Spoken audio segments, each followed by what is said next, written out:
الرجيم. بسم الله الرحمن الرحيم.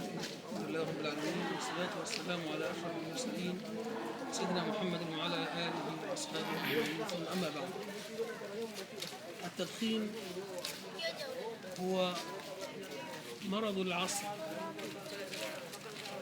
المرض الذي يودي بحياة الملايين من البشر،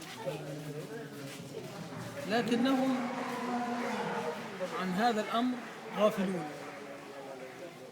يظنون أنهم يمارسون عادة طبيعية، لكن في الحقيقة أن التدخين قتل للنفس. نعم.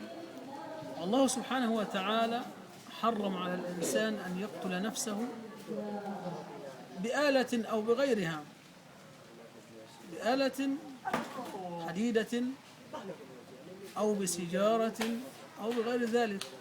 قال تعالى في كتابه الكريم: ولا تقتلوا أنفسكم إن الله كان بكم رحيما. والتدخين مهلك للنفس وللغير. نعم. فللغير يصاب الإنسان المجاور للمدخن، يصاب كما يصاب المدخن، لأنه يسمى مدخن للسلب بمجاورته له. وضرر التدخين لا يقتصر على المدخن فقط، وإنما يتعداه إلى غيره. قد قال صلى الله عليه وسلم: لا ضرر ولا ضرار في الإسلام. ثم إنه زيادة على ذلك فإن التدخين إسراف للمال، هو النعمة التي من الله بها على الإنسان.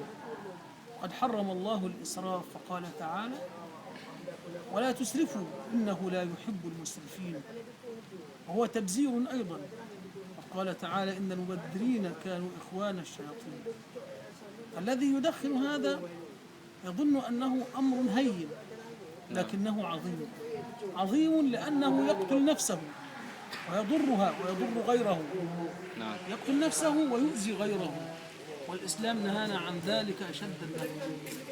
فعلينا أن نجتنب هذا المرض الخطير الذي ما استمر به الإنسان إلا وقد أنهك جسمه، فأهلك أجهزته التنفسية وأهلك أمعاءه الداخلية، وهو يظن أنه إنما يمارس عادة سهلة ميسورة، لكنها في الحقيقة سم قاتل.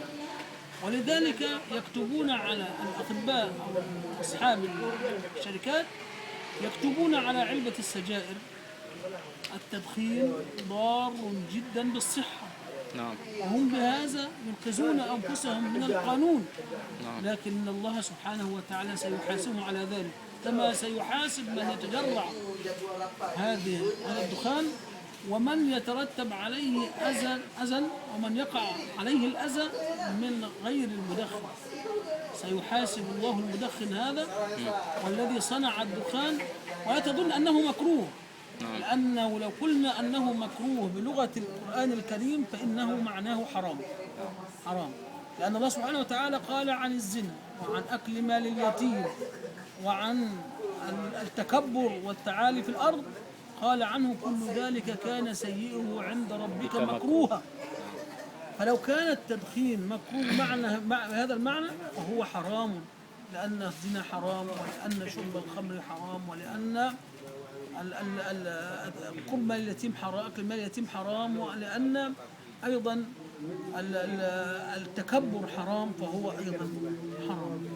ذلك لأنه مهلك للنفس ومضر للغير ومؤذن للزوجة ومؤذن للولد، فيتأثر به الزوجة ويتأثر به الأولاد ويتأثر به من حولك من الناس، فأنت مضر للمجتمع كله بشربك الدخان.